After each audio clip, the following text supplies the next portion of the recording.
Olá, meus amigos, sejam bem-vindos a mais um vídeo do canal SofaFit. Meu fit de hoje, ela é apresentadora, radialista, psicanalista integrativa e também agora é candidata a deputada federal. Lidiane Moraes, obrigado aí por ter vindo. Gratidão por isso, por essa oportunidade. Eu quero também agradecer por vocês aí de casa estarem acompanhando aqui, né, esse nosso papo que vai ser um papo aberto. Vamos render, tem muitas coisas, viu, gente? Aqui, Lidiane, para começar, que eu sempre faço aqui, a primeira pergunta é: quem é Lidiane Moraes? Então, é estranho porque mesmo dentro de consultório, eu geralmente sempre faço essa pergunta para os pacientes, mas é muito difícil quando é para você falar de si mesmo. De si mesmo, né? Não... Mas quem é a Lidiane? Lidiane é uma pessoa que veio da periferia, né? Eu cresci na Ceilândia, cresceu pelo próprio mérito, estudando, se esforçando, né? A Lidiane é mãe da Sara, mãe da Mariana, que também é autista, né? Ela é Asperger. E Lidiane é uma mulher casada. Então, assim, Lidiane é uma mulher multifacetada, porque Muita coisa, gente, foi dificuldade de apresentar ela aqui. Porque, assim, na verdade é mais fácil você perguntar, assim, quem é que tá aqui hoje? A versão da Lidiane que tá aqui hoje. A versão da Lidiane que tá aqui é a Lidiane humana, né, a amiga do Arthur, né, que veio aqui para bater um papo. Isso aí, viu? E como foi a sua infância aqui? Você disse que você é aqui de Ceilândia, né? Sim. Teve muita dificuldade? Teve muita... Então, Arthur, é engraçado que eu acho que eu nunca toquei, assim, na mídia nessa parte da minha vida. Real, assim. É engraçado que as pessoas sempre focam, na Lidiane apresentadora, na Lidiane que foi jurada, na Lidiane terapeuta, sei lá, na Lidiane, uma série de coisas, mas ninguém nunca me fez essa pergunta sobre a minha infância aqui. E eu posso dizer para você que foi uma bênção, porque eu fui educada pela minha avó, né, que é mãe de criação da minha mãe, mas foi muito desafiador porque a minha avó, ela é nordestina, como muitos aqui em Brasília, que vieram, né, de outras localidades para tentar uma vida melhor, né? E quando a minha avó chegou aqui em Brasília, ela com um mês estava aqui e perdeu o meu avô. Ele foi atropelado por um carro na época da aeronáutica, debaixo do buraco do Tatu. E aí ela ficou viúva, mas mesmo assim, ela continuou cuidando dos filhos e tal. E ela acabou criando também eu e os meus irmãos mais velhos, né? Porque minha mãe, ela era empregada doméstica e dormia no serviço, e aí nós ficávamos com a minha avó. E então, assim, foi desafiador porque a vida, principalmente no local onde eu morava, na expansão do setor, era um local na minha época, pelo menos, era muito perigoso, né? Então, assim, tinha uma série de coisas que aconteciam, então, mas eu sou muito grata pela minha infância, porque a minha avó me educou dentro do berço cristão, digamos assim, né? Então eu tenho algumas referências dentro do cristianismo, e dentro disso eu construí, né, bases sólidas para o meu caráter, né, para quem eu sou hoje, né, com os meus princípios, os meus valores. Só que, assim como tantos outros ceilandenses, né, era desafiador, tanto que eu lembro de uma época que eu tive que ficar com a minha mãe, ela tinha outras crianças, né, ela tinha os meus irmãos mais novos, porque ela se casou novamente, e ela só conseguia nos alimentar porque ela pegava, na época tinha um programa de governo, e aí ela era beneficiada com esse programa, e aí ela tinha o pão e o leite, olha que coisa, né? E tinha uma cesta e uma contribuição mensal, que todas as crianças que estudavam tinham essa participação, mas mesmo assim, diante de uma família que naquela época, digamos assim, não tinha tanta estrutura, né, financeira, era pouco, era muito pouco para você poder dar uma educação de qualidade, né? Que é justamente hoje uma das bandeiras pelas quais eu luto, né? Porque eu vou pegar esse gancho porque para mim é muito pontual, sabe? Eu ver a defasagem no ensino de repente aqui na Ceilândia é ministrado o conteúdo de uma forma, aí em Taguatinga o conteúdo é ministrado de outra forma, e no plano piloto o conteúdo também é ministrado de outra forma. E aí eu não entendo, porque todos os anos o MEC, ele passa, né, um conteúdo para ser ministrado nas escolas particulares e públicas, né, as diretrizes educacionais, e você não vê isso sendo realizado em sala de aula, muitas vezes na periferia. E aí eu pergunto, aonde que está o problema? Porque a gente poderia responsabilizar o professor por falta de comprometimento, mas na verdade não é. Você vê que essa defasagem no ensino, ela é sistêmica, né? E de forma inconsciente também, ela acaba acontecendo, por exemplo, de uma forma melhor, às vezes, lá no plano piloto. Por quê? Porque a cobrança do pai, que está lá no plano piloto, vai ser maior, do que a incidência da cobrança aqui, na periferia ou nas regiões da cidade satélite. E muitas vezes os pais nem aqui, né? Não tem nem tempo de estar lá na escola acompanhando direito, né? E aí isso acaba recaindo o quê? Sobre a escola, demandando os professores, que muitas vezes têm que lidar com alunos que às vezes agem de uma forma agressiva, ou às vezes agem de uma forma, tem um comportamento às vezes diferente, digamos assim. Por quê? Porque essa criança às vezes ela só quer atenção, mas ela não sabe como externalizar isso, e aí acaba levando esses comportamentos para a escola, e muitas vezes o professor ele não está preparado para lidar com esses comportamentos. Raros são os casos, exceções mesmo, de professores que têm ali uma didática, e até mesmo não só uma didática, mas uma empatia de entender que aquele aluno precisa de atenção, precisa de afeto, e que muitas vezes o pai também não é responsável, porque o pai está dentro de um sistema também, que ele está num local que ele precisa trabalhar bastante e passar menos tempo com essa criança, e você está vendo que vai gerando um ciclo, né? Então, assim como acontece hoje, antigamente era muito pior, né? Porque antigamente, assim, tinha menos transporte, o local lá, eu lembro que na minha infância era terra batida, né, lá quando foi entregue. Então, assim, tinham várias adversidades, né? Mas eu lembro também das minhas construções. Então, como eu falei para você, eu tenho boas referências. Eu sempre tive essa expectativa de construir e ser alguém que marcasse a minha história. Eu não sei porque, desde criança, eu sempre tive isso muito impregnado dentro de mim. Esse chamado, né? Esse instinto mesmo de falar, não, eu vou ser alguém, eu vou fazer a diferença no mundo. E assim, aconteceu uma situação muito, como é que eu posso dizer para você? Desafiadora. Na verdade, na minha juventude, assim, quase da fase de criança para adolescente, na transição. Uma amiga minha tinha uma parente que morava em Paris.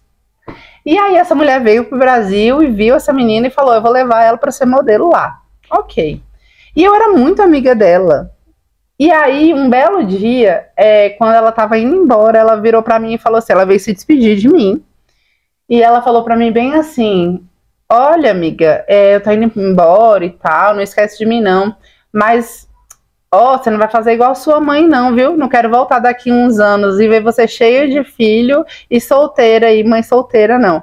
Cara, quando ela falou aquilo, meu mundo desmoronou, Arthur, você não tem noção do que foi aquilo para mim. E aquilo me gerou uma revolta que eu nem conseguia olhar para ela, mas ela também não tinha culpa, porque ela estava reproduzindo aquilo que ela escutava a respeito, né? E ali me gerou uma revolta que eu nem consegui me despedir dela, e eu falei para mim mesma, não que eu tenha vergonha da estruturação do meu passado, da minha hereditariedade, mas eu me apeguei tanto naquilo que eu falei assim, eu vou fazer diferente. Eu vou ser diferente. E mesmo...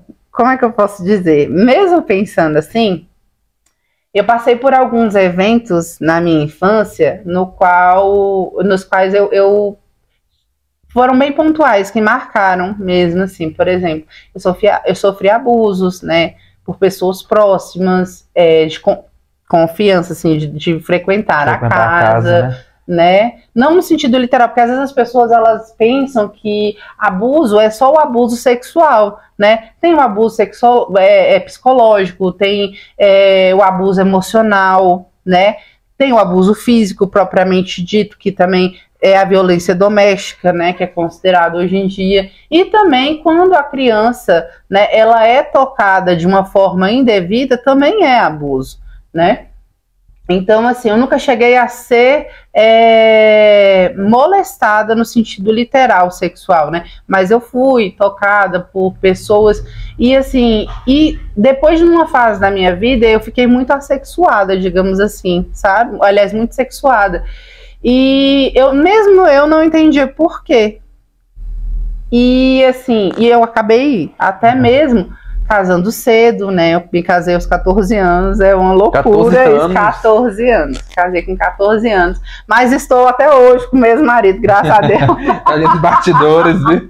20 anos depois aqui estamos, querido. Que bom. E é porque as pessoas falavam assim, ó, você vai... Não, falavam pra ele assim, você vai montar uma creche? Verdade, real isso.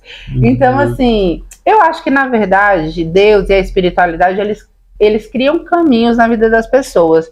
E eu acredito que naquele momento, meu esposo, ele foi usado como um instrumento de Deus na minha vida mesmo, para que eu não me perdesse no processo, sabe? E eu sou muito grata, porque naquele momento, na verdade, é assim... É igual eu falei pra você, se a gente for, a gente vai ficar aqui 3 horas, que é muito papo, mas assim, eu tô tentando resumir a história. Eu fiquei responsável pelos meus irmãos mais novos, porque o meu padrasto ficou com câncer, teve que ir para Goiânia e minha mãe foi cuidar dele lá em Goiânia e eu fiquei responsável pelas crianças. E nessa época eu já namorava com meu esposo. E aí uma vizinha fez uma fofoca para a sogra da minha mãe, falando que a gente estava tendo relação lá e tal, na casa. Olha que coisa mais, enfim. E aí essa mulher enlouqueceu e começou a me perseguir. E aí, num belo dia lá, adolescente não tem papo na língua, né? É verdade. Ela veio me confrontar e eu já havia ouvido, já tava no veneno, querido. Tá no veneno. E aí eu tinha ouvido algumas coisas a respeito da índole dela, pelo próprio filho, quando ele ficava alcoolizado, falava algumas besteiras. E aí a gente entrou numa discussão, ela começou a discutir, na verdade, e eu não sou de discutir até hoje. Mas eu sou assim, se eu for falar alguma coisa com você, eu vou falar alguma coisa com você pra te desestruturar. Geminiano, querido. É pra abalar a estrutura. Enfim, e aí ela veio e começou a falar um monte de coisas comigo, e aí eu dei uma resposta nela, porque ela falou assim pra mim, ó, aqui é maior de 18 anos, né? É. Aí ela pegou e falou assim pra mim, você tá tendo relação aqui? Eu falei, não, eu não tô tendo. Você tá tendo sim, me xingou com um nome feio. Quando ela me xingou, mas eu fiquei brava, Arthur. Meu Deus. Eu fiquei tão brava, aí eu falei, ela me xingou de piranha, né? E aí eu falei pra ela, eu sou mesmo, mas pelo menos, eu nem ia, menino. Só falei assim, pra dar uma resposta nela. Eu falei, mas pelo menos eu vou pro motel, não sou igual a senhora que ia pro meio dos matos. Meu Deus, ela pegou um cabo de vassoura. Foi mesmo? Real. E veio pra me bater. E aí quando ela veio pra me bater, aí eu segurei assim o cabo de vassoura e falei assim, olha só, eu já apanhei do seu filho e eu nunca tive pai pra me bater. E a partir de hoje ninguém nunca mais toca a mão em mim. Ela falou assim, então pega suas coisas e vai embora da minha casa. Eu falei, agora? Só que eu fiquei com meu coração sangrando. Por quê? Porque os meus irmãos eram pequenos, eu cuidava deles e eu tive que deixar eles lá. Aí você pensa, uma menina de 14 anos sair sem rumo praticamente. Aí, ok. Só que nessa época minha avó morava numa outra quadra. Só que a casa estava desocupada, estava para alugar, porque minha avó estava doente, estava morando com a minha tia, lá em Águas Lindas. Aí tá, eu fui para essa casa da minha avó. Não tinha nada lá. E nada, literalmente nada. Não, nada. Aí, nessa época, meu esposo fazia faculdade, e aí ele era do quartel e fazia faculdade à noite. E ele sempre passava lá depois da faculdade. Quando ele passou lá, aí pergunta por mim, acho que ela falou lá previamente o que tinha acontecido, e ele foi atrás de mim. Só que antes de falar comigo, ele tinha passado na casa dele, falado com a mãe dele, e aí foi lá me buscar. Aí quando ele chegou lá, aí ele começou a conversar e tal, eu falei o que aconteceu. Ele falou, não, vamos pra casa da minha mãe. Só que eu era terrível, Arthur, você não sabe como eu era terrível. Eu virei pra ele e falei assim, olha, deixa eu te falar uma coisa. Não é só porque eu perdi a virgindade com você que você precisa me assumir, não. Porque se você não me ama, você fala logo. Eu também, meu filho, ó, a vida que segue. Vida que segue, cada um segue seu rumo. Falei desse jeito, né? Ele fala, ele não, tal. E como aquelas conversas, tá? Enfim. E aí me levou pra casa da mãe dele. Falou. E aí a gente foi vivendo a vida, né? Ficamos lá um período. Depois fomos morar mesmo numa casa. E fomos construindo, assim, tudo, passo a passo, literalmente, sabe?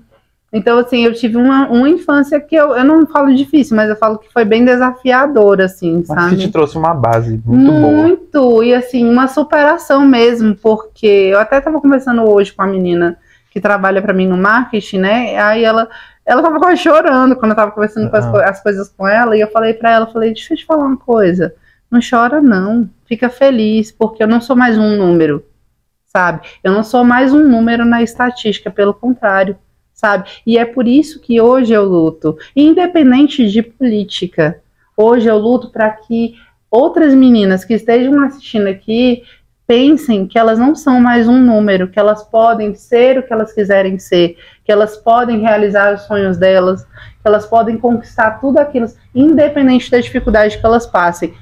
Na verdade, quem decide o nosso futuro somos nós mesmos. Nós mesmos, é verdade. Né? Somos nós contra nós mesmos. Né? Então, assim, às vezes nós vamos ter que enfrentar mais desafios do que outras pessoas, mas isso não define para dizer que você vai chegar ou não.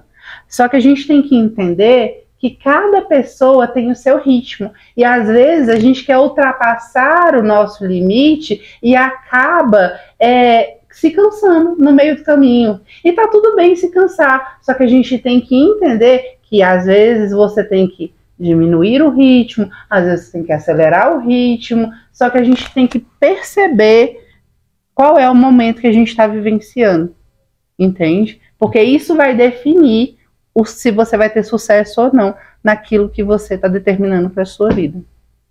Isso aí, muito bom. E como foi que surgiu a Lidiane apresentadora? Ai, gente, meu Deus. Olha, cada história a gente vai ter que contar aqui, sabe, uma série. Vai ter que fazer a série. Vai ter que fazer uma série, entendeu? Porque, gente, é muita história. Vamos falar um pouquinho de cada coisa, porque cada essa mulher faz tudo, gente. Tudo não, gente, algumas coisas. Algumas coisas. Enfim, como é que surgiu a Lidiane apresentadora? Sempre teve vontade, desde...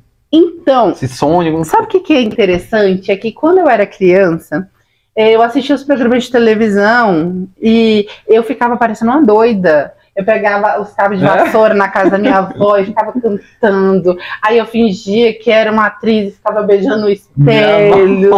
Eu era, gente, terrível. GH, fazer. Eu era tipo GH, gente. Vocês não estão entendendo que eu tô apaixonada por... Cara, eu quero que ele vire meu BFF igual a tá ali, Jazinho chama. Enfim. A mesma história. Mesma história, né? Eu comprava o microfone na feira. Desse jeito. Não, eu não cheguei a comprar o microfone, não. Eu inventava. Pegava... Gente, ó, detalhe. Gente, se vocês estiverem ouvindo isso, eu vou mandar pra vocês. Eu pegava o sabugo de milho na casa da irmã Amélia, entendeu? E levava pra casa pra poder fingir que eu era cantora, apresentadora e tal. Mas enfim. E aí, mas aí surgiu a grande paixão da minha vida. Raul Gil. Nossa, quando tinha aqueles programas de calouro. Gente, eu ficava assim... fascinada, eu falava um dia eu vou me apresentar nesse programa e queria cantar e não sei o que, e assim, realmente eu arranho um pouquinho, sou compositora, né, mas é mais pra vertente gospel, né, as minhas composições são mais assim, falam mais sobre Deus, sobre intimidade e tal, mas assim, enfim, e aí, cara, você não tem noção que eu era louca pra ir no Raul Gil, mas enfim, vida seguiu, vida passou. E aí, eis que a Lidiane... aí assim, eu tive uma trajetória dentro da igreja evangélica, né? Fiquei como pastora por alguns anos. Eu digo assim, quem é pastor nunca vai deixar de ser pastor. mas eu estava realmente à frente de ministério, né? Então eu fiquei algum tempo, e assim, eu ministrava em vigílias, cantava, pregava e tal. E assim, isso foi construindo algo dentro do meu coração, mas ao mesmo tempo, naquela época, por eu não ser curada, e eu falo real, assim, por uma série de coisas que eu tinha suplementadas dentro de mim, eu não me achava capaz, eu não achava que eu ia conseguir chegar longe, entende? Boicotava, né? Eu mesmo me sabotava, e isso acontece, assim, com uma série de pessoas. Aí, enfim, e aí, quando foi em 2017, eu decidi que eu queria empreender. E me formei em estética e cosmética, né? E assim, e me apaixonei. Aí eu, cara, do nada, deu a louca. Eu falei, vou botar um salão de beleza. Eu já tinha mexido com isso em casa algumas outras vezes, como você falou. Na verdade, não é que eu queria fazer muita coisa. Eu fui no percurso fazendo. Foi vindo, né? Na verdade, eu fui aproveitando as oportunidades, tentando me encontrar e tentando construir um caminho. Então, assim, eu fui buscando, né? E aí fui para a área da estética e da cosmética, né? Fui para a área das vendas. Então, assim, eu fui fazendo várias especializações para tentar entender onde que eu me encaixava. Onde é que a Lidiane se encaixa nesse mundo e de que forma a Lidiane pode ser contribuição nesse mundo, entende? Porque, como eu falei para você, mesmo que de forma inconsciente, eu sempre tinha aquela questão de, cara, eu quero deixar a minha marca na história, enquanto muitas pessoas querem sair na caras aí e tal. Não tô minimizando o potencial, você tá entendendo? O meu sonho é sair na Forbes. Meu sonho é ganhar um prêmio Nobel, você tá entendendo? Eu quero que a mulher brasileira, ela tenha um reconhecimento, eu não falo só por mim, eu quero que ela seja reconhecida porque ela tem uma significância, sabe? Que ela pode realmente trazer uma representatividade, isso não é uma crítica a quem quer que seja, mas eu falo assim, nós temos que parar de ser vistas como objeto, sabe? O turismo sexual no Brasil tem que parar de existir. Os homens de fora mesmo vir para o Brasil achando que a mulher é um objeto que ele pode usar e jogar fora e tá tudo certo. A gente tem que parar de passar essa imagem. Você tá entendendo? Então, assim, é estranho falar isso, mas eu quero construir uma carreira e ser uma referência como a Oprah. Você tá entendendo? Então, assim, cada um constrói aquilo que quer, mas né? Assim, esse é o meu objetivo de vida, entende? Eu não quero ser a Oprah, mas eu quero ter uma trajetória na qual eu possa, tipo, me orgulhar e falar assim, cara, eu cheguei até aqui, que inspire, né? Isso, e que eu posso realmente fazer com que outras pessoas tenham essa inspiração de saber que elas podem também, que elas vão conseguir também.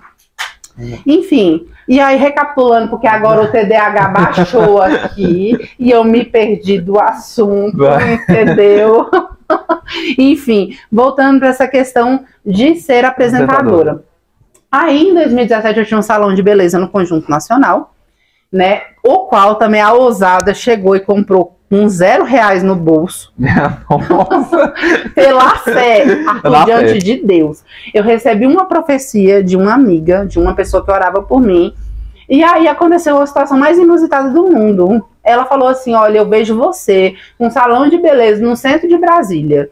Aí, beleza, foi de tarde. Quando foi à noite, do nada, meu telefone sozinho caiu, entrou no OLX e já apareceu assim, ó, passo salão de beleza, tal lugar. Gente, foi lá? E aí, ousada, querido, não... Cheguei lá, não tinha R$1 no bolso. Arthur, você não tá entendendo. Cheguei lá, querido, e olhei o salão. E aí, beleza. Conversei com a dona do salão. Aí, fé. O que é fé? Falei pra ela assim, ok, tá bom. Não vende pra ninguém que eu vou fechar o negócio com você. Daqui a 15 dias eu passo por dinheiro pra você. Aí, tá bom. Louca. Pessoa dessa não tem juízo. Meu Deus do céu. Mas, enfim, eu sei que a mulher aceitou. No outro dia a gente foi pro cartório, assinou. Louca também. Mais louca Enfim, eu só sei que 15 dias depois, Thiago, eu tinha o dinheiro para poder pagar o salão da mulher. E ainda consegui negociar mais barato, querido, que eu sou dessas, entendeu? Oi. A empreendedora. Empreendedora. Aí, enfim, e aí depois, assim, só que eu não entendia que não basta você querer fazer algo se você não tem preparo.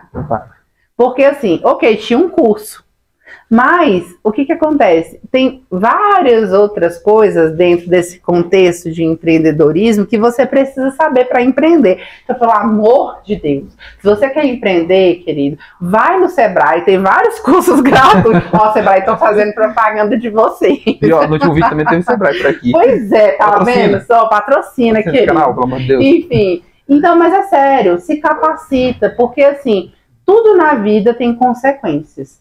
Então, eu não entendia, era a bênção de Deus, era uma promessa, mas eu não entendia que não era só você pegar a promessa. Já foi aquela história que às vezes a gente antecipa, as coisas acabam dispersando? Então, justamente foi o que aconteceu. E aí eu entendi por que a mulher passou também. Eu peguei uma barca furada, porque o ponto estava queimado. Eita. E aí eu não tinha jogo de cintura e nem uma preparação gerencial para reverter o quadro. Aí tá bom, vamos lá. Acabou o negócio, né? Eu não gosto de usar essa palavra. Mas é literalmente isso, né? Uhum. Eu fali. E eu não tenho vergonha disso, por quê? Porque, como eu falei para você, eu não estava preparada para aquilo naquele momento.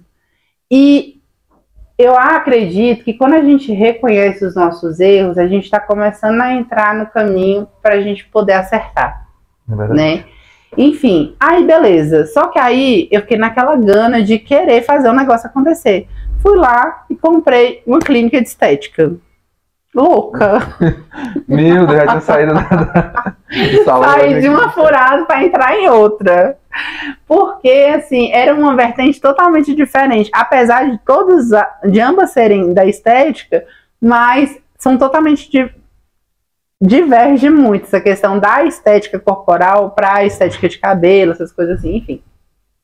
Mas tava conseguindo levar com o tempo e tal. Só que aí eu tive alguns problemas familiares, meu esposo adoeceu, aconteceu uma série de coisas. Minha mãe adoeceu, eu tive que ir lá pro Espírito Santo para poder ficar com ela.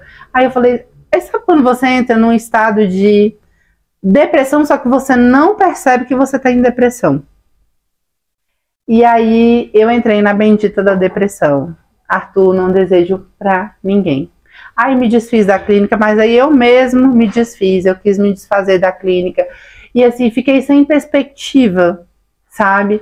E aí um dia eu falei pra Deus, eu falei assim, em 2017 eu já tinha começado a estudar as terapias holísticas e tal, mas ainda não tinha levado a sério. Eu tinha me apaixonado, mas ainda não tinha levado isso em consideração, porque, como eu falei pra você, eu tive uma base cristã evangélica. Então, dentro do cristianismo, infelizmente, existem muitos mitos, existem muitas suplementações que elas não coadunam com aquilo que realmente é, entende? E aí eu tinha uma série de, como é que eu posso dizer, de crenças limitantes, né? Sabe? De crenças limitantes, é literalmente isso. E eu achava que se eu fosse trabalhar com terapia holística, eu ia lá pros cafundozinhos, entendeu? Eu ia me aproximar, que não é de Deus, né? Só que aí, beleza. Mas aí em 2018, eu fiz uma oração. Na verdade, antes de eu fazer essa oração, apareceu bem assim, reprograme-se com PNL Dr. Hélio Couto. Aí eu olhei assim, aí cliquei em cima, aí vi que tinha a ver com hipnose, de uma certa forma, né? Aí eu falei, não, isso aqui não é de Deus, não sei o quê. Aí, quando foi de noite, apareceu de novo. E aí eu falei com Deus, eu sempre tive uma intimidade com Deus, assim, real, que eu falo que é o que me mantém de pé. E aí eu falei assim, Senhor, eu tô aqui, as pessoas que eu esperava que me ajudassem não estão me ajudando, não é culpa delas também, porque elas têm um entendimento, só que eu preciso de ajuda, e eu quero que o Senhor me mostre se eu posso fazer isso aqui.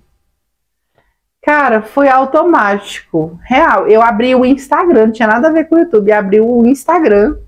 Aí você pode falar, mas é porque tem vinculado com a última coisa que você olhou. Pode até ter sido, mas foi uma resposta do universo para mim, funcionou. Né? E aí apareceu de novo. Curso de hipnose com o Dr. Hélio Couto. Aí cliquei, querido. Nossa, mas eu vou te falar uma coisa. Foi um divisor de águas na minha vida.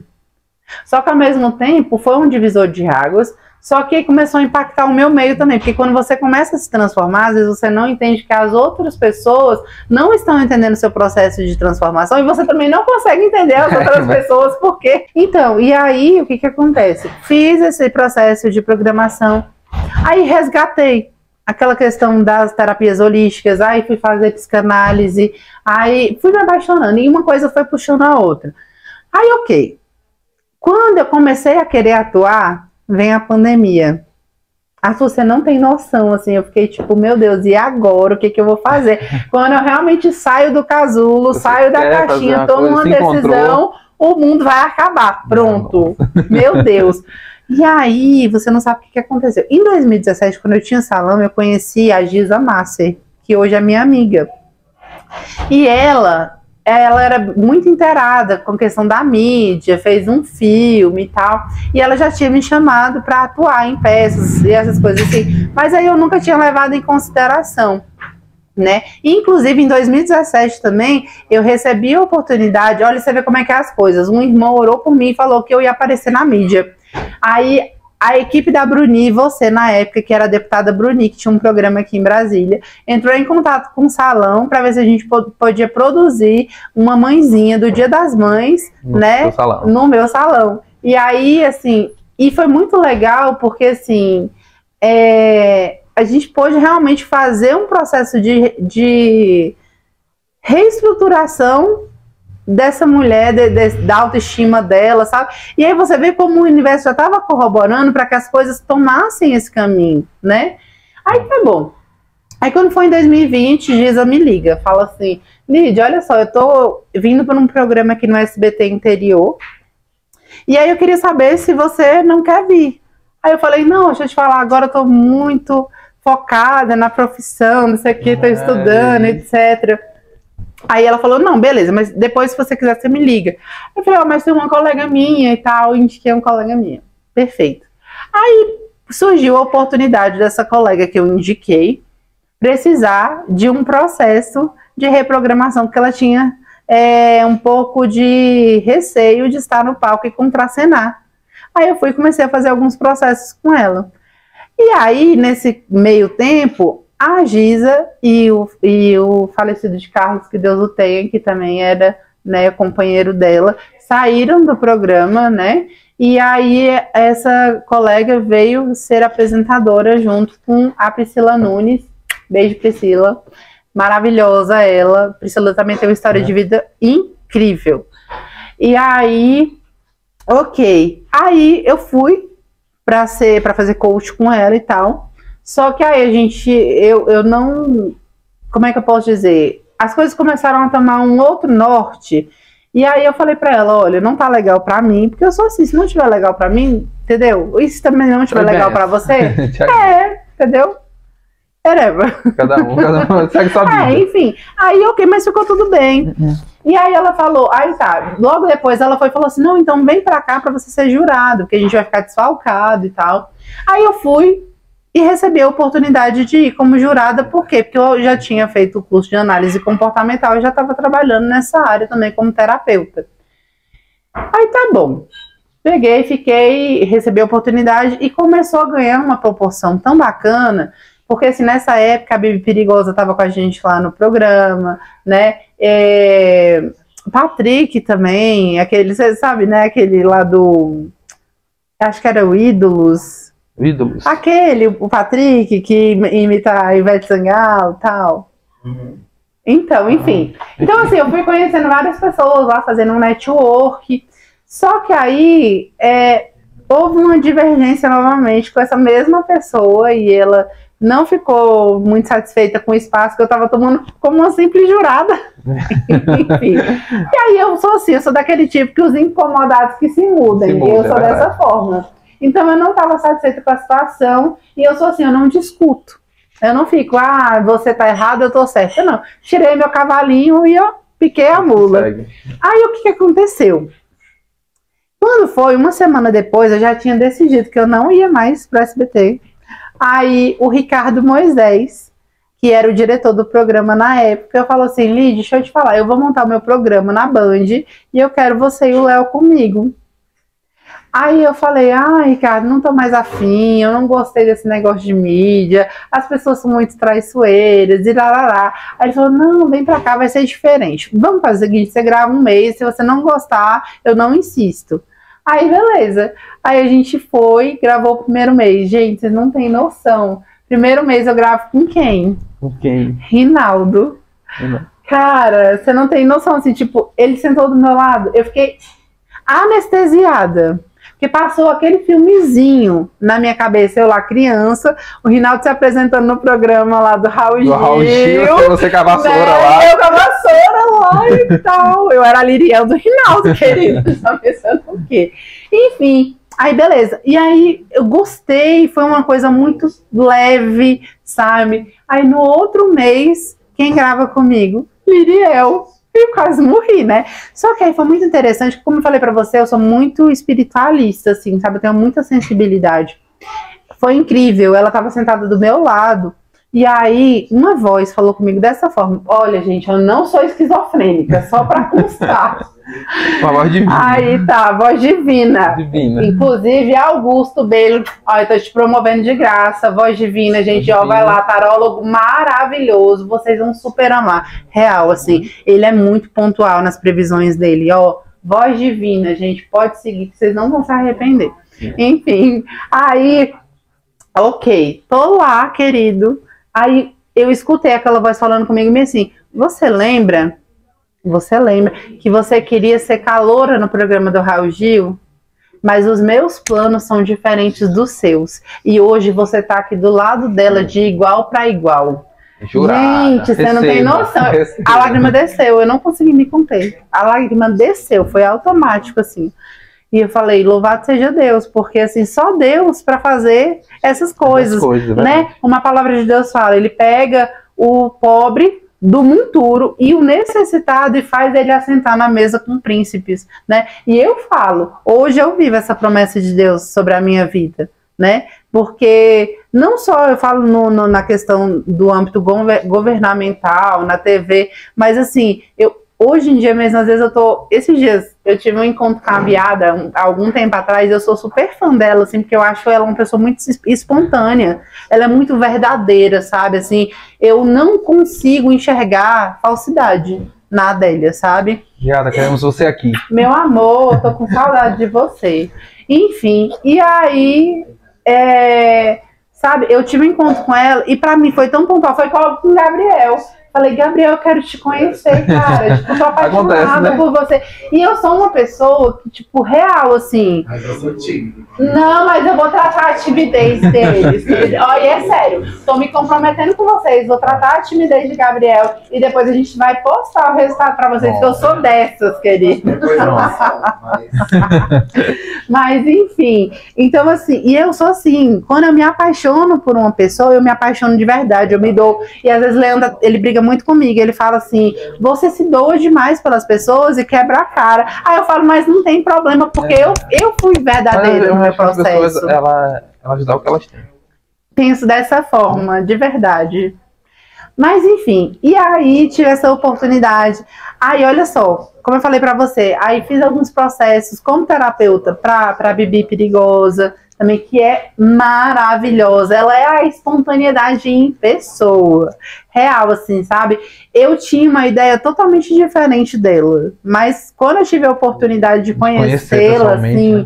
Eu falei: meu Deus, que incrível. Porque, tipo, as pessoas têm uma ideia de que Bibi é a doidona, e não é, cara. Bibi é uma pessoa extremamente humana. Ela é uma pessoa extremamente preocupada com um ser humano, com as pessoas da comunidade dela. Inclusive, ela tem um projeto que se chama Rocinhood, no qual ela produz filmes na comunidade. Gente, é muito bacana, assim, sabe?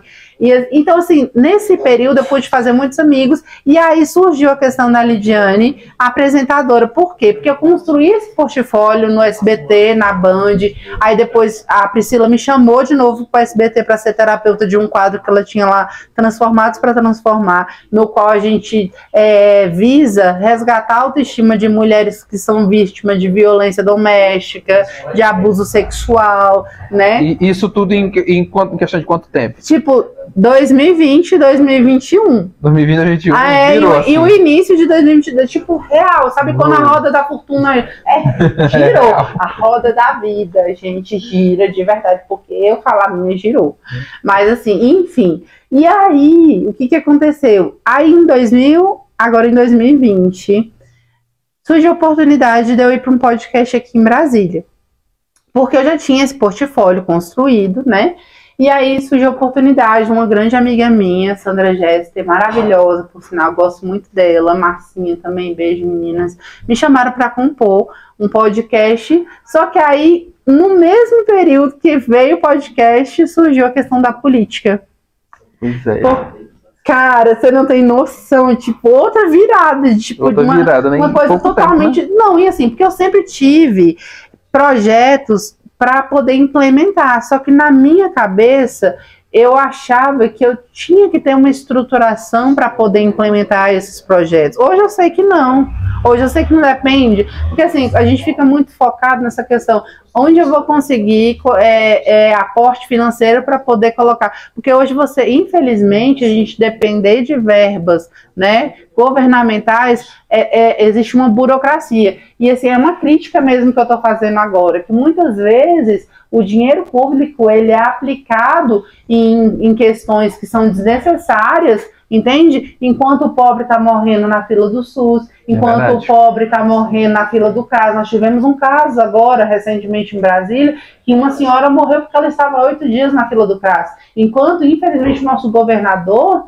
ele fala que a gente tem que dar graças a Deus pela fila do CRAS. Então, seu governador, caso o senhor seja reeleito, eu não estou fazendo contraposição ao senhor, mas sim a forma como o senhor está gerenciando Brasília. Eu não acho adequado o senhor se posicionar dessa maneira, porque existem famílias morrendo e precisando que o senhor aplique os nossos impostos em saúde, em educação, em segurança pública. É disso que o cidadão está precisando. Nós não estamos precisando de novas construções, nós estamos precisando que o senhor se sensibilize com as demandas da população que precisam ser sanadas.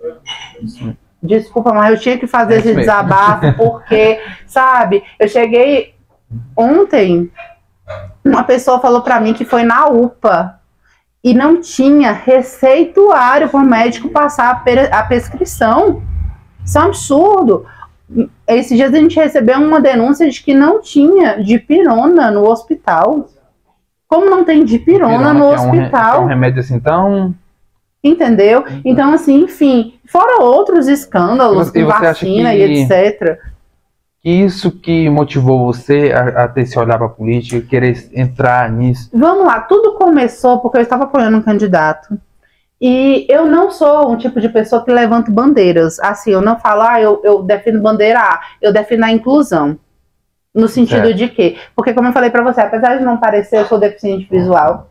Né? A minha família tem uma hereditariedade no TDAH, né? É hereditário da minha família, né? Tenho uma filha autista, minha filha de 17 anos é autista, ela é Asperger, né? E assim, então eu defendo a inclusão, mas quando eu falo da inclusão, eu falo também da inclusão da pessoa que é excluída porque ela é pobre, eu falo da pessoa que é excluída porque ela é homossexual, eu falo da pessoa que é excluída por conta da religião que ela escolhe, entende? Então, assim, qualquer tipo de exclusão, né? Porque eu acho que a gente deveria, na verdade, era ter um olhar de empatia e saber que cada ser humano, ele tem as suas individualidades E aí ele tem que aprender, assim como ele quer ser respeitado, respeitar o outro, respeitar as escolhas do outro, né? Inclusive, eu tenho um projeto justamente com essa perspectiva, né? Que os terapeutas eles possam ter uma atuação mais eficaz nas escolas, nas comunidades. Para quê? Para que a gente possa integralizar todas as pessoas, todos os indivíduos que se sintam excluídos, tá? E não só isso, mas também restaurar a perspectiva dessa família com relação a esse indivíduo. Porque, vamos supor, hoje acontece muito a questão, vamos supor, tá? Fulano hoje escolheu ser homossexual. Aí parece que fulano agora tem uma doença contagiosa. A própria família, muitas vezes, na maioria das vezes, exclui esse indivíduo, né? Como se ele tivesse uma doença, né? E, na verdade, ele fez uma escolha diferente de você, mas isso não determina que ele tem que ser excluído da família. Acho que não é demérito para ninguém. Lógico que não. E isso não é só com questão de homossexualismo, não, Arthur. Você quer saber de uma coisa? Esses dias eu estava conversando com uma amiga minha, e se você soubesse o número de idosos que são colocados em asilos, sabe? É assustador. Aí eu falo, o idoso ele cuida a vida inteira, né? Ele constrói a vida inteira para depois terminar a vida num asilo. Né? Não estou dizendo que todos os asilos são iguais, mas a gente sabe que nunca um local estranho com pessoas estranhas vai ser igual o seio familiar. É verdade, vai ter o mesmo amparo, não vai.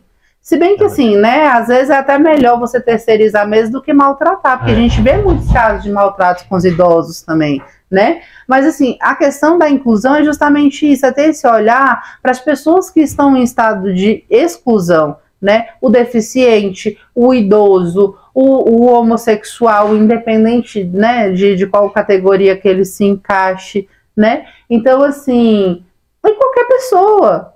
Esses dias mesmo, uma menina, ela entregou um currículo para mim, bem lá no início, eu ainda nem estava muito coadunando com essa ideia de política, e ela falou para mim assim, Lid, consegue um emprego para mim? Porque eu sou cientista política, mas o fato de eu morar em São Sebastião dificulta, as pessoas não querem me contratar. Menina formada em ciências políticas pela UNB, extremamente culta, sabe? Mas porque ela tem um cabelo black, é negra, mora na periferia, não tem a oportunidade, né? De estar mostrando o valor dela como profissional. E é um absurdo você ouvir esse tipo de coisa, né? Então, assim, você vê a defasagem, a gente volta de novo para aquela questão lá da infância, da periferia, né? Então, assim, logicamente que o deputado federal, que é o caso ao qual o cargo que eu estou concorrendo, a função dele é fiscalizar o dinheiro público. Para onde que o dinheiro público está indo? Porque não está chegando essas pessoas, justamente. Né? E outra coisa, e não só isso, mas também participar das comissões, também trazer projetos que venham contribuir com a sociedade, fazer com que esses projetos eles sejam verdadeiramente fiscalizados e eles possam ser implementados, né? Então, assim, eu falo para você de verdade, o meu intuito dentro da política hoje, não no início eu tinha uma visão, mas de certa forma, no decorrer desse período agora, que eu fui entendendo como funciona o sistema, hoje eu falo para você, eu realmente tenho certeza absoluta de que eu quero colocar a minha voz, a minha vida a dispor para trabalhar por uma sociedade mais justa, mais igualitária, para trabalhar para que o cidadão de bem ele possa realmente ter o seu lugar ao sol. Sabe? Porque é muito triste você ver um pai de família, ele trabalhar, muitas vezes de domingo a domingo, e ele não ter oportunidade, por exemplo, de fazer uma capacitação. A mãe de família, que é o caso, que a gente, mais de 55% hoje dos chefes de família são mulheres. Né? Então, assim, dentro desse contexto governamental, eu quero que eu tenho projetos tanto para crianças, quanto para adolescentes, quanto para mulheres. Esse é o meu foco principal. Não é que eu não vá trabalhar com homens, mas o meu foco é as comunidades periféricas, principalmente, que precisam desse olhar mais criterioso, precisam desse amparo, desse abraço. E eu falo porque eu senti isso na pele, né? Verdade. E também o quê? As crianças, por quê? Porque as crianças são as nossas sementes. As crianças, elas têm que ser cuidadas, elas têm que ser zeladas, por quê? Porque elas são o nosso futuro. É o futuro, Os nossos jovens, por quê? Porque eles estão dentro de um futuro próximo, né? Mas eles já estão em processo de construção. E eles precisam de quê? De uma perspectiva. Eles precisam de um incentivo para que eles possam, muitas vezes, sair, né, dessa questão de eu vou me envolver de repente com o tráfico, por quê? Porque eu preciso ajudar a minha mãe, ou porque eu quero ter um tênis legal, eu quero sair e eu não tenho condições, e às vezes começa a se envolver com coisas erradas, Falta de oportunidade, né, por falta de oportunidade. Então é ter esse olhar para o jovem também e oportunizar coisas que o interessem, porque é muito fácil, vou colocar um curso qualquer. Não é um curso qualquer, é entender, de repente fazer uma pesquisa naquela localidade e ver os sonhos, porque tudo na vida, tudo na vida, Arthur, tudo é baseado em sonhos, é aonde você almeja chegar. Entende? Então a gente tem que trabalhar dentro dessa perspectiva e trazer o interesse desse jovem para dentro desse contexto do curso, do emprego, você está entendendo? E mostrar para ele que ele pode construir um futuro e pode ser alguém de sucesso. E também a questão da mãe. Por quê? Porque a mãe, geralmente, é quem mais tem acesso ao filho, é quem tem aquela convivência de amparo. Então, você concorda comigo que se a base está desestruturada, se a terra ela não está arada, ela não está regada, a semente não vai prevalecer? Com certeza. Então é isso. Então, por isso que eu quero trabalhar dentro desse processo de estruturação. E aí, como é que eu posso fazer isso? Restaurando centros comunitários, fazendo parcerias com os institutos que já existem nas comunidades para que a gente possa ministrar esses cursos, para que a gente possa fazer alianças com os empresários locais, para que eles possam oportunizar os jovens da comunidade a trabalhar, a desenvolver, você está entendendo? A dar o seu melhor. Né? E as crianças, porque as crianças a gente tem que começar a trabalhar essa estruturação delas, né, desde o início. Porque se você pega, por exemplo, um bichinho, se você pega um bichinho lá de estimação, ele vem com um exemplo, já vem grandinho, ele vem com os costumes do dono anterior, né? Agora, se ele vem um recém-nascido, você vai moldar ele de acordo com aquilo que você acredita que é o correto para que aquele bichinho desenvolva ali dentro do sistema familiar. A mesma coisa é a criança. A criança, ela vai ser moldada de acordo com as referências dela, né? Igual eu tive várias referências na minha infância, uma delas foi uma professora minha que se chamava Aleíris. Eu lembro até o nome dela. Gente, entendeu? Tudo, não, e é porque eu sou TDAH, imagina. Então, menina. Então, assim, ela foi uma referência para mim. E eu vou falar para você que ela não foi uma referência boa, ela foi uma referência negativa. Porque ela falou na sala de aula que ela estudava na UNB nessa época, ela tinha feito magistério e estava estudando na UNB. E ela falou para os alunos que eles nunca iam. A Leires não me processa. Se você ainda estiver por aí, não me processa. Mas ela falou sério, ela falou assim, que nós ali nunca iríamos estudar na UNB. Ela falou dessa forma que nós nunca iríamos fazer faculdade. Que o máximo, por nós morarmos ali na periferia, era que se nós conseguíssemos ser alguém, nós tínhamos que estudar para terminar um ensino médio para ser gari. E eu sempre fui muito assim, de questão de desafio, né? Então eu te lançou um desafio. Nossa, querida, você não sabe o quanto que você me motivou a ser alguém na vida. Tem que pegar essas Obrigada, Leís. Essas coisas e transformar, né? Obrigada. Querido. Eu já tô aqui no Sofá Fit. Né? Viu? Gente, eu vou escolher 3 meu Deus, eu tô com perguntas medo aqui, ó. dessa caixa, vocês não têm noção. Vamos lá, gente. Começa as perguntas aqui. Misericórdia, Senhor, me acode. Com calma.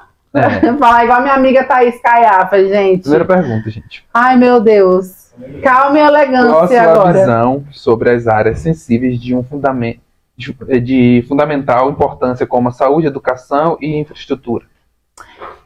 Gente, nossa senhora, mas tu pegou pesado agora, hein? Mas, enfim, gente, nós precisamos de uma reforma De tudo. real. Não, é sério, sem brincadeira. Nós precisamos de uma reforma. Nós precisamos reformar o Congresso.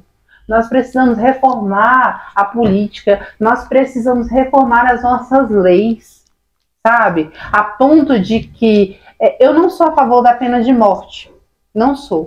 Mas eu acredito que um cara, igual, você pode falar, mas isso é pessoal. Mas o cara que tem a capacidade, e eu falo até como terapeuta mesmo, gera uma indignação, gera uma revolta. Eu sei que nessa hora você pode falar, mas como profissional, mesmo como profissional, porque eu sou ser humano, entende? Um cara que tem a capacidade de molestar uma criança, de abusar uma criança, um cara desse ele tem que ser castrado, ele tem que sofrer as punições mais severas pela lei, ele tem que ficar restrito e nunca mais vir para a sociedade. Ele merece sim apoio psicológico? Que faça apoio psicológico, que faça acompanhamento para ele ter um encontro com ele mesmo. Mas eu não acredito que ele tem que ser reintegrado à sociedade. Porque isso é provado estatisticamente. Existem vários casos aí de pessoas que abusaram de crianças, que eram pedófilos, faziam uma série de coisas, foram presos, depois quando eles voltaram e passaram pelo psicólogo, por psiquiatra, por tudo, por acompanhamento, depois voltaram de novo para a sociedade e voltaram a fazer as mesmas coisas, entende? Por quê? Porque uma doença está impregnado. Por quê? Porque não é só uma doença psicológica, não. Essa pessoa ela foi corrompida em algum momento da vida dela. Então ela já não está mais no natural dela. Né? Então ela gera risco para a sociedade. Então, nesse caso, eu sou sim a favor de intervenções mais severas. Tá? Então, assim, eu acredito que as nossas leis, a nossa sociedade, ela precisa de uma reforma geral. Isso aí. Próxima pergunta. Misericórdia. Você falou sobre isso. Teve ou passou por algum trauma? Então, meu Deus, na verdade é mais fácil falar assim, né? Qual você não passou? Qual você não passou, querida? Eu acho que a grande questão é essa, né? Mas eu acho que assim, o maior trauma que eu já passei na vida, cara, é difícil escolher, unidurité. Selecionar, né? Mas eu acho que assim, o maior trauma que eu já passei na vida foi quando eu não sabia entender que eu tinha ansiedade. E aí eu pensei que eu ia morrer. Acho que foi a primeira vez que eu tive uma crise de ansiedade severa, que eu achei que eu ia morrer, que realmente começou a fechar a glote, começou a faltar o ar, e eu não sabia lidar com aquilo, e eu fui parar no hospital achando que eu estava tendo um ataque cardíaco, sabe? E aí o médico olhou pra mim com um cara assim, mais serena do mundo, e falou pra mim dessa forma, falou assim, então, eu vou te passar um calmante, e você vai marcar com um psicólogo desse jeito. Eu acho que em algum momento da vida dele, alguma vida passada dele, ele já foi psicólogo, já foi terapeuta, ele não tem condição. Mas eu acho que foi o maior trauma, porque assim, gerou um trauma tão grande em mim, que, por exemplo, hoje em dia eu já sei quando eu vou ter um ataque de ansiedade. É automático. Se começar, é uma coisa que é inexplicável, só vem na minha cabeça, eu vou ter uma crise. E é real, assim, sabe? Já sabe identificar. Porque na verdade, o que é a crise de ansiedade? É o seu subconsciente, de forma inconsciente, te mostrando que ele está percebendo algum perigo ao seu redor, que você não está vendo, que você não está sentindo na sua matéria. né? E aí o que ele faz? Ele dá uma ele manda a informação para o seu cérebro, tá? Que manda a informação para o seu suprarrenal e dá uma descarga de adrenalina no seu organismo, que, ou seja, fala assim, ou corre, ou bate, ou morre, entendeu? É tipo isso. É tipo isso, Gabi. E aí, meu Deus do céu. Então, assim, todas as vezes eu já sei que eu vou ter uma crise de ansiedade. Então, hoje em dia, logicamente que eu já faço acompanhamento com a Jace, maravilhosa. Beijo, você sabe que eu sou a mulher dos beijos. Beijo. Enfim, e aí o que acontece? Jacilda é maravilhosa, minha psicóloga, gente. E aí, assim, então eu já corro, já vou ali fazer uma terapiazinha. Quando eu tomo remédio em último caso. Se a terapia não der certo, as terapias que eu uso, reflexologia, mantras, respiração, porque você sabe que tem pessoas que morrem por não saber respirar? Sério? Sério, real. Tem pessoas que morrem por não saber respirar. Mas como é isso? Como é isso, pelo amor de Deus? Você nunca percebeu, por exemplo, sabe aquelas pessoas que, vamos supor, aconteceu uma situação, um carro bateu ali. A pessoa fica, ai meu Deus, começa ali a super, né, ela tem uma expressão para isso, né? Meu Deus. Eu vou lembrar, porque o TDAH falhou aqui o meu processo agora, mas tá tudo bem. Enfim, e aí o que acontece? Às vezes a pessoa ela não sabe respirar, ela tem a ansiedade no nível hard, e aí às vezes ela acaba gerando uma incidência programática no organismo dela, que faz ela antecipar o seu óbito. Nossa, gente, sabia disso não. Pois é, querido. Então, ó, estressou, ficou ansioso. Calma. Respira, sempre funciona. Gente, eu vou escolher a última pergunta aqui tá pra bom, gente. Senão não vamos para as finais, a gente vai ter que fazer uma série. Vocês estão me amando, entendeu? Daqui a pouco eu vou ter direito adquirido. A última pergunta, depois a gente vai para a parte final. Vamos finalizar. Para a última pergunta. Brasil. Ah, sim. Ó. Socorro, Brasil. Esse negócio Você acha que ainda assim as mulheres sofrem preconceito, machismo dentro da política? Meu filho, é lógico, você vê isso dentro do Congresso, menos de 30% das eleitas são mulheres, né? E isso não é só...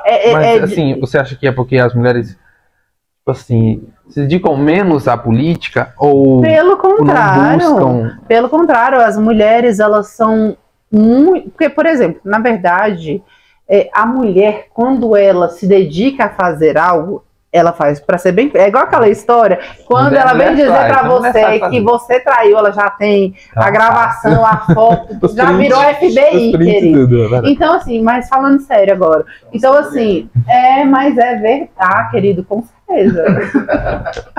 Enfim, gente. Então, assim, eu acredito que, na verdade, não é porque realmente ainda tem muito essa questão... do machismo muito impregnado né, mesmo, sabe? E porque assim, o nosso país ele é um país que foi fundamentado no patriarcado, né? Então assim, você vê que é algo tão intrínseco ainda que tem mulheres que elas nem se conhecem. Isso de várias maneiras. Porque, por exemplo, eu sou filha de militar, né? Eu não tive convivência com meu pai. Mas eu conheço várias pessoas, mas eu tenho muitas boas referências sobre meu pai. Mas assim, eu conheço várias amigas minhas que são filhas de militares, que elas se comportam de uma maneira que você vê que elas, como é que eu posso dizer? Acabam entrando dentro daquele sistema de machismo. E elas mesmas, às vezes, falam assim, poxa, eu tô sendo machista. Ah, não, ó, não é que eu sou machista, mas as coisas funcionam assim, assim, assim, assado. Então, assim, eu não sou a favor do liberalismo, do feminismo, não sou a favor desses movimentos. Eu acho que a pessoa ela tem que defender, sim, causas justas, causas que realmente precisam ser pontuadas, né? Mas hoje em dia há uma banalização com relação às questões das causas, sabe? Eles pegaram coisas sérias e transformaram em coisas banais. Banais, né? Você está entendendo? Por exemplo, o movimento LGBT. né? Ele é um movimento sério, pelo menos a criação dele, a representatividade dele teve um início sério, mas infelizmente nos governos anteriores eles banalizaram e aí começaram até a deturpar imagens sacras, etc. Logicamente que não são todos, as pessoas que realmente elas são posicionadas com relação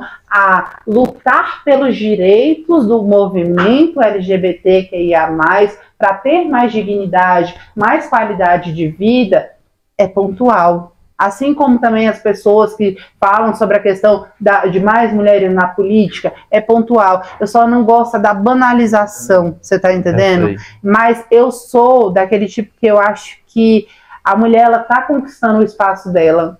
A prova disso é que a própria sociedade está reconhecendo que as mulheres estão sendo inseridas, que estão trazendo representatividade, né? O caso disso sou eu, que fui convidada a sair deputada federal, né, pelo meu partido, né? Sou uma anônima para a política. Então é isso, sabe? Assim, eu acredito que a mulher está conquistando seu espaço no mercado de trabalho, na política, porque, como assim, tem se falado muito isso, né? O lugar da mulher é onde ela quiser. Mas isso não vale só para a mulher. Eu acho que o lugar do cidadão é onde ele quiser. Ele tem que conquistar. E eu tenho batido muito nessa tecla. Eu queria até abrir um adendo aqui para isso. Conscientizar você que está em casa de que você tem o poder nas suas mãos. Não é o político que tem o poder. Ele até se acha no poder. Mas quem tem poder é o povo. É você. Então escolha certo. No dia que você for votar, olhe, pesquise o seu candidato, veja se ele não tem processos, veja se ele fez alguma coisa pela sociedade, se ele teve algum projeto aprovado, ou se ele ajudou em algum projeto para trazer alguma benefício para você, porque o seu imposto está sendo aplicado no salário dele. Ele está sendo mantido por você que está aí em casa agora assistindo. Então, se posicione, saiba o seu lugar. O seu lugar é o lugar do poder, porque é você que elege. A responsabilidade é sua, é minha, é nossa. Então, no dia 2 de outubro de 2022, se posicione sabendo que o poder é seu. Então, escolha bem o seu candidato. E se você não tiver um candidato, não vou perder a oportunidade, né? Vote, né? Lidiane Moraes, porque juntos podemos mais. 23, 25. Isso aí, viu, gente? E pra gente finalizar, eu faço um bate-volta rapidinho, eu falo uma coisa, você me responde que vier sua mente primeiro, Deus tá bom? Céu. Parada? Vamos lá. Um sonho. Sair na capa da Forbes. O medo.